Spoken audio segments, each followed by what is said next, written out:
نحمدہ و نصلی علی رسول کریم اما بعد۔ ہمارا قدیم معمول ہے کہ رمضان المبارک کی آمد سے پہلے تمام کام کرنے والوں کو خصوصاً اور تمام عالم بسنے والے مسلمانوں کو عمومی طور پر رمضان المبارک کے اندر عبادت اور دعوت کے اہتمام کی طرف متوجہ کرنا ہوتا ہے۔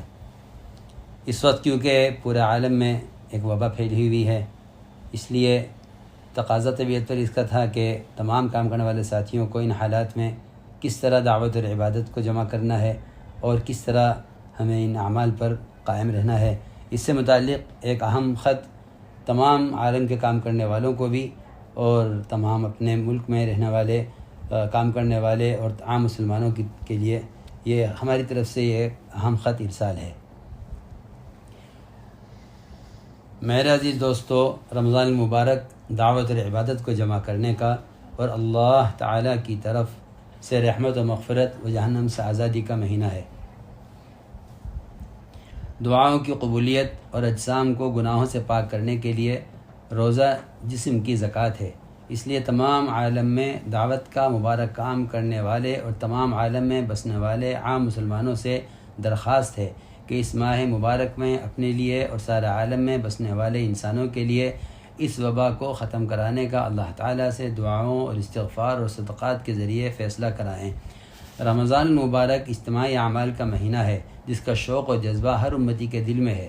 اس لیے ملک و بیرون ملک میں تمام دعوت کے کام کرنے والوں سے یہ درخواست کی جاتی ہے کہ جب تک ہر ملک اور ہر علاقے کے حکام اور انتظامیہ پوری طرح پابندی ختم نہیں کر دیتی، اس وقت تک عالم بھر میں خصوصاً ہمارے دعوت کا کام کرنے والے ساتھیوں کو اپنے گھروں میں رہتے ہوئے ہی تراویح کا اہتمام کرنا چاہیے اور اس میں بھی زیادہ لوگ اکٹھا نہ ہوں۔ البتہ مساجد میں تراویح کا اہتمام انتظامیہ کی شرائط اور پابندیوں کا لحاظ کرتے ہوئے کیا جائے اور اس میں انتظامیہ کا تعاون کیا جائے اور یہ ہم سب کی اجتماعی ذمہ داری ہے۔ دوسرا پہلو، دوسری اہم ذمہ داری وہ اعمال دعوت کی ہے، جس کا اصل طریقہ فی الوقت انفرادی طور پر گھروں میں رہتے ہوئے ایک دوسرے کو خیر کے کام پر آمادہ کرتے رہنا اور برے کاموں سے روکتے رہنا ہے۔ گھروں میں تعلیم کے حلقے بغیر تجمع اور بھیڑ کے اہتمام سے قائم کیے جائیں۔ یہ وبا بے شک عذاب الہی ہے، اس سے نمٹنے کے لیے توبہ اور استغفار، صدقات اور سعد الحاجہ کا اہتمام یقین کے ساتھ کیا جائے۔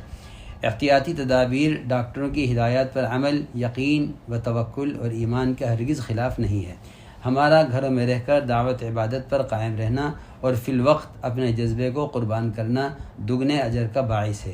اس لیے اللہ رب العزت معذور کے عمل کو کامل بنا کر قبول فرماتے ہیں۔ فقط والسلام، بندہ محمد سعد غفر اللہ، از بنگلے والی مسجد، بستی نظام الدین، نئی دہلی، انڈیا۔